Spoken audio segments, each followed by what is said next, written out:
Hello, dear student. Welcome to the class 12 physics. In the previous video, we have discussed the electromagnetic waves. It's the Maxwell equations and Maxwell's prediction of electromagnetic wave we have discussed. Today we will see the mathematical representation of electromagnetic wave. Mathematical representation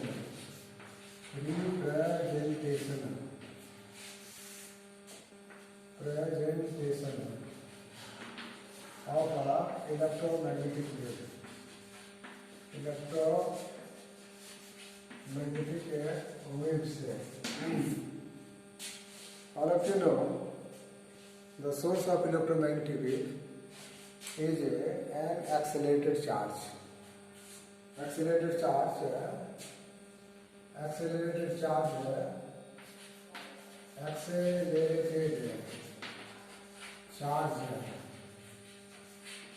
is a source of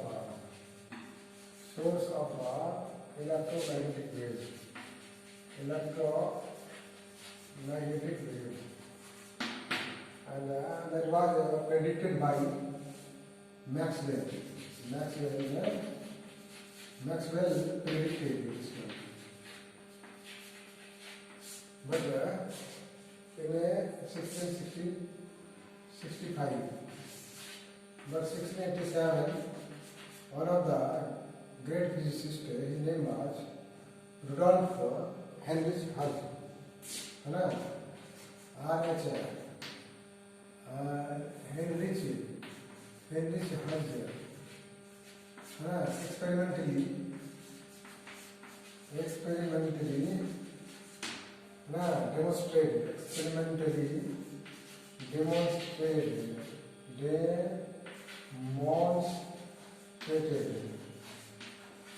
the existence of EMW का existence बता दिया. This is called by Hertz experiment. But later on, in 1698, one of the great scientists, G. Marconi,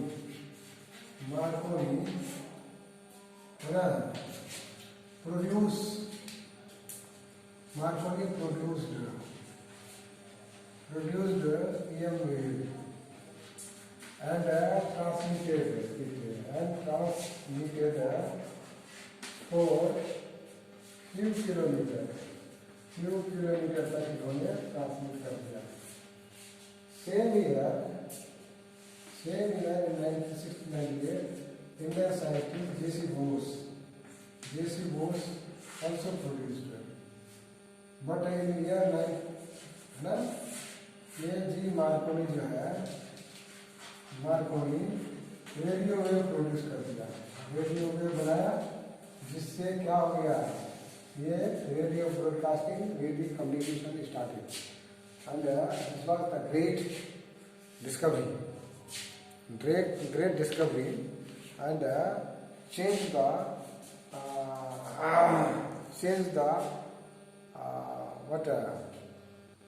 everything for communication process, right? This was the brief description of electromagnetic wave from its prediction to production and utility, right? Now, as you know, the electromagnetic wave consists electric field and magnetic field, mutually perpendicular to, and consist varying या oscillating electric field and magnetic field, which are perpendicular to each other and also perpendicular to the direction of propagation of the wave. So let us consider how electromagnetic wave है ना. Last video में हम लोग कर चुके हैं y axis suppose electric field है oscillate along Y axis, along Y axis जो है ये ऑसिलेट कर रहा है, मैक्सिमम होने के लिए 0 आ रहा है, and propagating in along x axis, electric field E and so on. Similarly, the magnetic field is oscillating about the z-axis. This is the z-axis, so it will oscillate along what z-axis, maximum and minimum. Like this, we can show this one. This is the magnetic field B, magnetic field B. Alright? So here, the oscillating electric field and magnetic field can be shown like this. The E must be equal to EY J, and then this is along Y axis. This can be written as what? E naught, the maximum amplitude E naught. Similarly, its maximum amplitude is what? B naught. So E naught sin kx minus omega t. Like this we can write. This equation can be written as like this. E naught sin omega और ये k, the value of k पहले put कर चुके हैं, twice pi by lambda into x, and omega का value twice pi by कितना capital T, we can put, right? पता है ये लंबा है इतना होता है, तो दिस E नॉट बराबर E बराबर E नॉट और ये एक J, this is the J, now sine और ये twice pi और अंदर में ये हो जाएगा x बटे लेमडा माइनस क्या हो गया, यहाँ k क्या था real number, this was small t by small t instantaneous time by total time period here, but along y axis it is there, along z axis, along x axis the value of electric field is 0, that we can write here Ex and what Ey must be 0. Similarly, we can write V घाटा बराबर V not हो जाएगा और sign कितना, sign twice पाई रहेगा और x बटे lambda same रहेगा, instantaneous time t by time period, और this is along z axis, मतलब k unit vector, z unit vector, this is the k unit factor.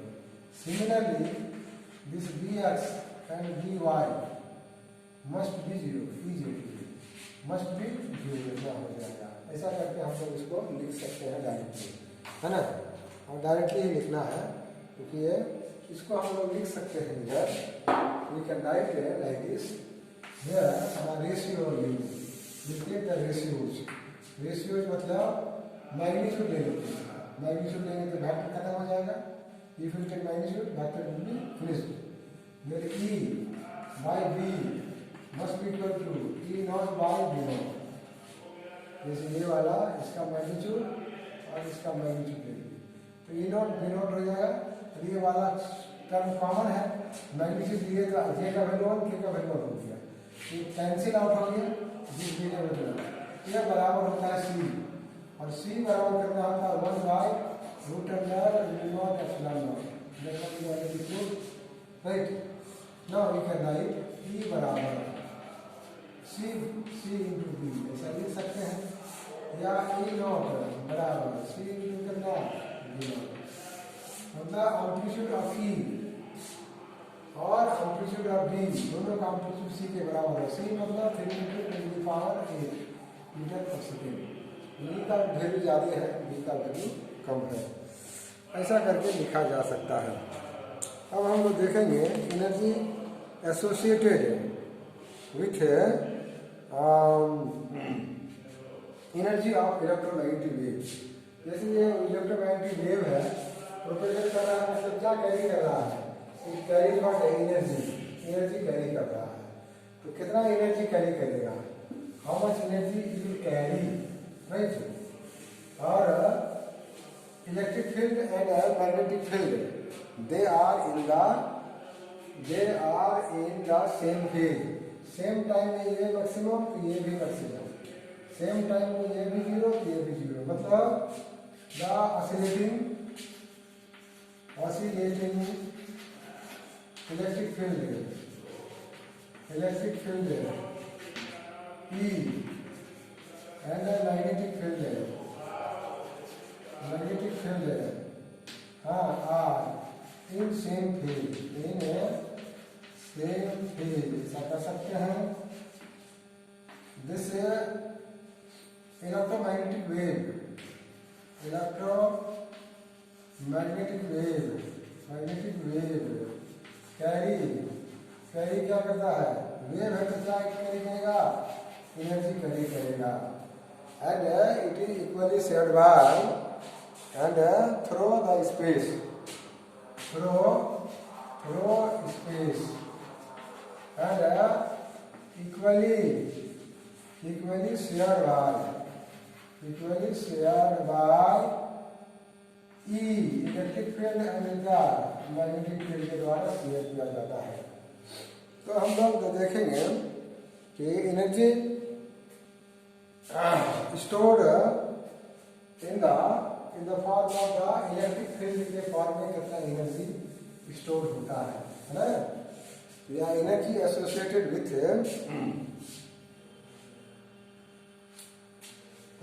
Now energy है ना,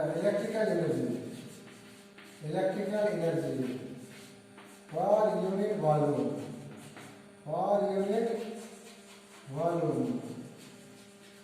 associated by electric field in free space में कितना करेगा। तो हम लोग देखे हैं इसमें कैपेसिटर के केस में देखे हैं, we have seen in the case of capacitor, electric field यहाँ है तो कितना एनर्जी रहेगा for in form, small U किए थे बराबर करना 1/2 एप्सिलॉन नॉट क्या होता है square. Similarly in case of magnetic field है ना, this is the UV and magnetic energy कितना होगा, energy for unit volume, that is ये हम लोग कैपेसिटर में कर चुके हैं। आज ही जाके कैपेसिटर को जो है थोड़ा रिलेट करके इस लेवल से मिलेगा। दिस यू बी बराबर, हाँ यू बराबर बी स्क्वायर बाई क्या होता है twice B naught, this is there equation 2 equation 1। ये दोनों जो है इक्वली शेयर करता है, इलेक्ट्रिक फील्ड और मैग्नेटिक फील्ड दोनों क्या कर रहा है, इक्वली शेयर कर रहा है। तो टोटल एनर्जी कितना होगा, total energy per unit volume होगा, राइट। तो total energy per unit volume बराबर क्या लिखेंगे, यू बराबर यूवी प्लस कितना हो जाएगा, यूवी होगा पक्का होगा। तो दिस यू बराबर 1/2 epsilon naught E square plus this one is 1/2 B square by कितना आ जाएगा म्यू नॉट। बस देखो बाबू ये होगा वैल्यू, तो सबसे पहले क्या लेना है, इसका आरएमएस वैल्यू लेना है, आरएमएस वैल्यू ऑफ किसका ई और किसका बी, आरएमएस वैल्यू ई आरएमएस बराबर कितना होता है बाबू ई नॉट बाई कितना बी2, उसी तरह से बी आरएमएस बराबर कितना होगा, this will be B naught by root 2, just remember ये वैल्यू है अल्टरनेटिंग है, इसका आरएमएस वैल्यू देते हैं, ठीक है, we take the RMS value. तो ये ई और बी जो है इसका आरएमएस वैल्यू लेना है, क्योंकि वैरी होगा ना, तो RMS root mean square value, ये जिसको हम लोग वर्चुअल वैल्यू कहते हैं या इसको क्या कहेंगे इफेक्टिव वैल्यू। तुम लोग याद होगा अल्टरनेटिंग करंट में जो वोल्टेज सप्लाई होता है 310, लेकिन इसका आरएमएस वैल्यू कितना आता है 220 हम लोग को दिखता है, लेकिन एक्चुअली कितना सप्लाई किया गया है 311 सप्लाई किया गया।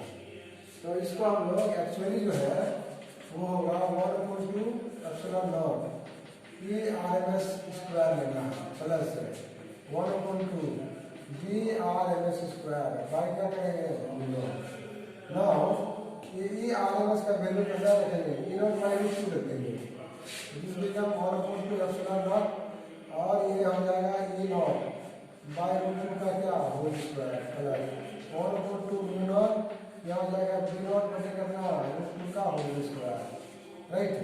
दिस इक्वल टू, ये तो रूट 2 के साथ 2 हो जाएगा, 2 यहाँ 4 हो गया, एप्सिलॉन नॉट कितना हो गया, E naught square plus 1/2, 2 square, root 2 square 2, ये जगह 4, और ये हो जाएगा नॉट बाई कितना हो जाएगा, ये हो जाएगा। This value is the total value. तो कहने का मतलब है इलेक्ट्रिकल एनर्जी जितना होगा उतना ही क्या होगा, ये एनर्जी होगा। प्रूफ करेंगे, देखने में तो अलग अलग लग रहा है लेकिन असल में क्या है, जितना ये है उतना वही है ना, राइट। तो उसको थोड़ा सा वेरीफाई कर लेते हैं यहाँ, तब हम लोग आगे बढ़ेंगे, राइट। नाउ यू सी देखो ये वैल्यू क्या है, यू ई है, यू ई और यू जी दोनों बराबर रहेगा, इक्वली शेयर्ड होता है कि नहीं, सिंस यू ई बराबर 1/2 नॉट क्या है, ई स्क्वायर है, तो ई नॉट स्क्वायर अभी अभी पढ़ा है, ई नॉट बराबर कितना होता है, सी बी नॉट होता है, सी बी नॉट अभी देख रहे हैं रेशियो लिखा 1/2 नॉट, इसको कर दें कितना, this is the C B naught का कितना स्क्वायर 1/2 नॉट, सी स्क्वायर ये हो गया B naught square, but remember C बराबर कितना है, द वैल्यू ऑफ सी अभी लिखे 1/√अंडर म्यू नॉट एप्सिलॉन नॉट, इसलिए सी स्क्वायर बराबर करना 1/म्यू naught epsilon naught, just you write 1/2 epsilon naught, oh sorry 4, this is the 4, this is the 4, this is the 4, और सी स्क्वायर का value 1/म्यू नॉट एप्सिलॉन नॉट, और ये B naught square, epsilon naught cancel, तो 1/4 कितना 4 into क्या बचा, B naught square by कितना म्यू नॉट, ये किसके बराबर है, यूपी के बराबर है, मतलब जितना इलेक्ट्रिकल एनर्जी होता है उतना ही कितना होगा, magnetic energy per unit volume होगा ही, इसमें कोई संदेह नहीं है।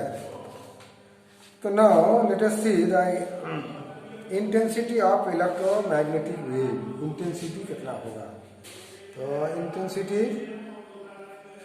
ऑफ मैग्नेटिक वेव मतलब the energy crossing per unit area per unit time in a direction perpendicular to the direction of the propagation is called intensity of electromagnetic wave. See intensity of electromagnetic wave,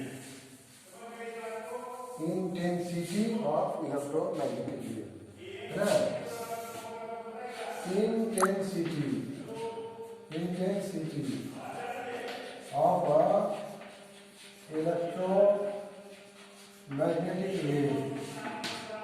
electromagnetic wave, this is nothing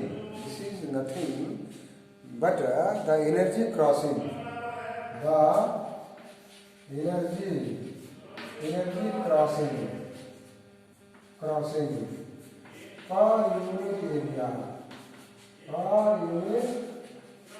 area है ना, पर unit time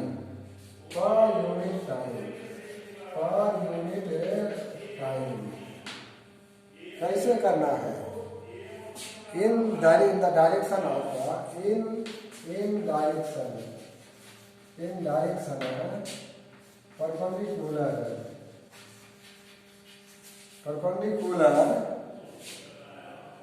to the direction of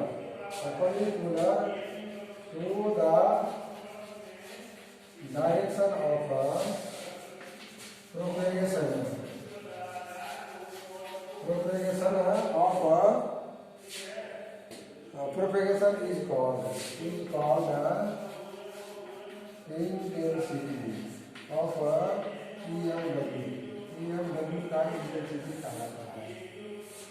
इसको simply हम लोग समझेंगे कि suppose इस direction में ये प्रोपेगेट कर रहा है, कौन कर रहा है, इलेक्ट्रोमैग्नेटिक वेव प्रोपेगेट कर रहा है, और ये सिलेंडर की कल्पना कर रहे हैं, ऐसे सिलेंडर और प्रोपेगेट कर रहा है कितना स्पीड से, सी वेलोसिटी से जा रहा है, इसकी speed of electromagnetic wave is very much equal to the speed of light. तो इसमें टोटल एनर्जी कितना जा रहा है ना, इससे होगा टोटल एनर्जी कितना जा रहा है। मान लो यहाँ से यहाँ तक कितना समय का dt टाइम में यहाँ से यहाँ जाना है, इस पे लिखना है तो लेंथ कितना होगा डेल्टा टी इंटू लेंथ। इसका वॉल्यूम कितना होगा, वॉल्यूम मतलब प्रोसेस में एरिया ही है तो वॉल्यूम कितना हो जाएगा, वॉल्यूम बराबर लेंथ इंटू एरिया, मतलब a into C delta T, this is the volume. अरे डेल्टा यूनिट समय में कितना जा रहा है तो कितना समय में करना जा रहा है तो डिस्टेंस आ जाएगा ये, है ना।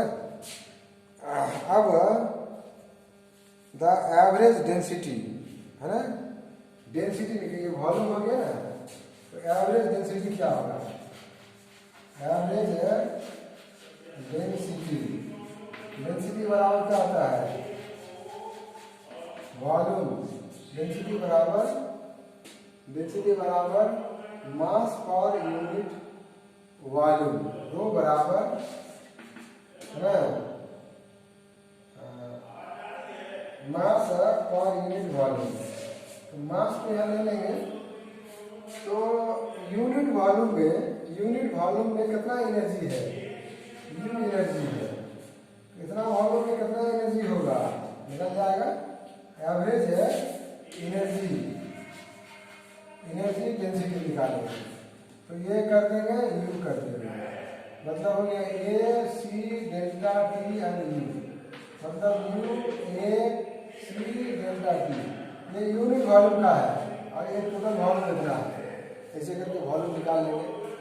अब हम लोग इंटेंसिटी ऑफ द वेव निकालेंगे, intensity of wave, right, intensity of wave we have to calculate, है ना।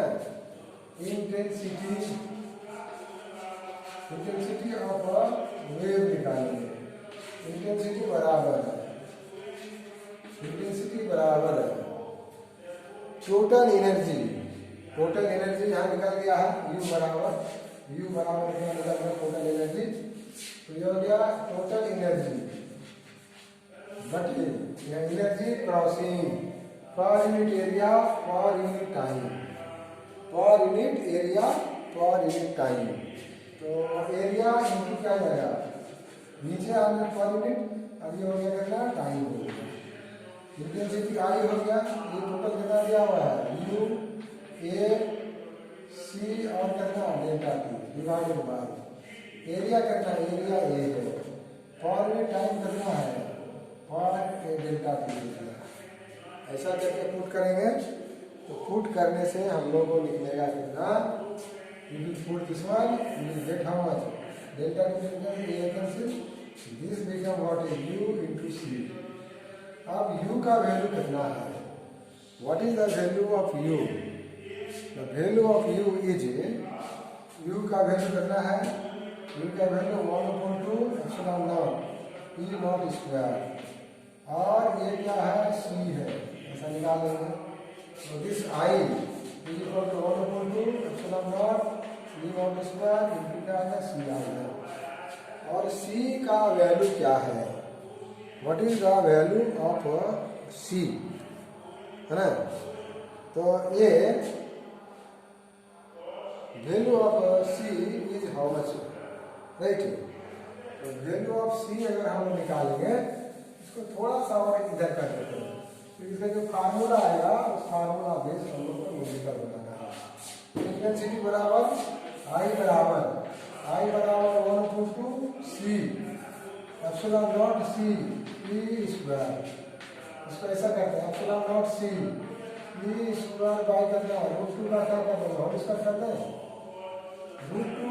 अब देखो पिक वैल्यू बाय √2 बराबर होता है E R N S, this by epsilon naught c, और ये हो जाएगा इसका वैल्यू हो जाएगा E R N S square, तो this is the intensity you can get, right.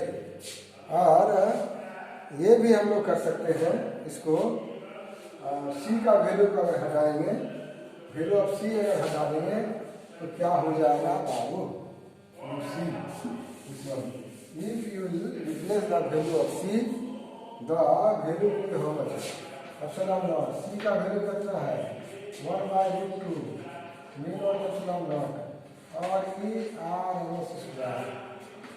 इसको अगर कैंसिल करेगा अगर हम लोग, है ना, if you cancel this then the value will change like this. तो similarly we can find the momentum मतलब जैसे इलेक्ट्रोमैग्नेटिक वेव आ रहा है, पाम पर गिर रहा है, ठीक है, तो उसके पास एनर्जी है, तो यहाँ क्या करेगा, इफेक्ट ऑफ मोशन देगा, राइट है। तो पर यूनिट एरिया में कितना आया मोमेंटम का फार्मूला, मोमेंटम मतलब P बराबर टोटल एनर्जी कितना आ रहा है, टोटल एनर्जी आ रहा है कितना, U आ रहा है और कितना है, इसी का मोमेंटम का ये फार्मूला है। तो ये सब फार्मूला जो है थोड़ा याद रखना है ताकि जो है हम लोग न्यूमेरिकल वगैरह सॉल्व कर सकें easily. Now let us see the properties of electromagnetic wave. Let's see the properties of electromagnetic wave, right? Properties of electromagnetic wave जो कभी जो प्रॉपर्टी पूछ देता है, प्रॉपर्टीज ऑफ EMW। तो पहला प्रॉपर्टी क्या है, electromagnetic wave consist water electric field and magnetic field, और ये कह सकते हैं the EMW is produced by कैसा, एक्सेलरेटिंग चार्ज के द्वारा प्रोड्यूस होता है। दूसरा प्रॉपर्टी लिखेंगे electric field and magnetic field are oscillating in same phase में ऑसिलेट करता है। दूसरा प्रॉपर्टी कर सकते हैं इट कैरीज एनर्जी, है ना, ये क्या कैरी करता है, एनर्जी करता है, ये कैरी करता है, right. And all electromagnetic wave travel in the what vacuum और फ्री स्पेस। ऑल EMW electromagnetic wave travel in free space with a speed of light से करता है। लेकिन C का वैल्यू 1/√अंडर करना म्यू नॉट और एप्सिलॉन नॉट। इसको सॉल्व करेंगे तो 3 × 10⁸ मीटर पर सेकंड आ जाएगा। तो दूसरा प्रॉपर्टी को याद रखेंगे और इससे हम लोग का छोटा प्रॉब्लम सब सॉल्व हो जाएगा, राइट। लेकिन जब मटेरियल मीडियम में चलता है electromagnetic wave when travel in material medium में चलेगा, फ्री स्पेस में कितना स्पीड होता है, मटेरियल मीडियम में अगर चलता है तो उसका स्पीड जो है घट जाएगा। In our material medium speed of EMW given by G 1/√अंडर म्यू और इतना mu and epsilon. Material medium का परमिटिविटी और मटेरियल मीडियम का क्या हो गया, परमिटिविटी। तो इसको अगर ज्वाइन करेंगे तो this value will be what, mu बराबर होता है म्यू नॉट म्यू आर, और एप्सिलॉन होता है कितना है, epsilon naught epsilon R, relative permittivity और रिलेटिव परमिएबिलिटी। ऐसा कर देंगे तो V बराबर, इसको अलग अलग करेंगे 1/√अंडर म्यू नॉट और एप्सिलॉन नॉट एक जगह आएगा, √अंडर म्यू आर एप्सिलॉन आर एक जगह आएगा। इतना वैल्यू क्या होता है, इतना वैल्यू बराबर C होता है √अंडर म्यू आर और एप्सिलॉन आर। इतना वैल्यू को क्या लिखेंगे, this value is what n क्या है, रिफ्रैक्टिव इंडेक्स है, मतलब ये V बराबर C/n, C हो गई speed of speed of a electromagnetic wave divided by the refractive index of the medium से भाग दे देंगे तो उस मीडियम में उसका वेव का कितना स्पीड है that can be calculated easily, right. और ये भी बताए हैं कि ई नॉट का वैल्यू क्या होगा, बहुत बड़ा होता है कितना ई नॉट से, that is E not by क्या वी नॉट बराबर सी। सी का मतलब क्या है 10 की पावर 8 मीटर पर सेकेंड, बहुत बड़ा है, इसमें बहुत बड़ा है। Electromagnetic wave EM W is a transverse wave, कैसा वेव है ट्रांसवर्स वेव है। ये सब प्रॉपर्टी को देखेंगे और अगला वीडियो में हम लोग देखेंगे इलेक्ट्रोमैग्नेटिक स्पेक्ट्रम। अब इससे रिलेटेड कुछ न्यूमेरिकल वगैरह है NCERT बुक में, उसको थोड़ा बनाना है ना। और अगला दिन हम लोग इलेक्ट्रोमैग्नेटिक वेव में इलेक्ट्रोमैग्नेटिक स्पेक्ट्रम देखेंगे और उसका यूजेस देखेंगे।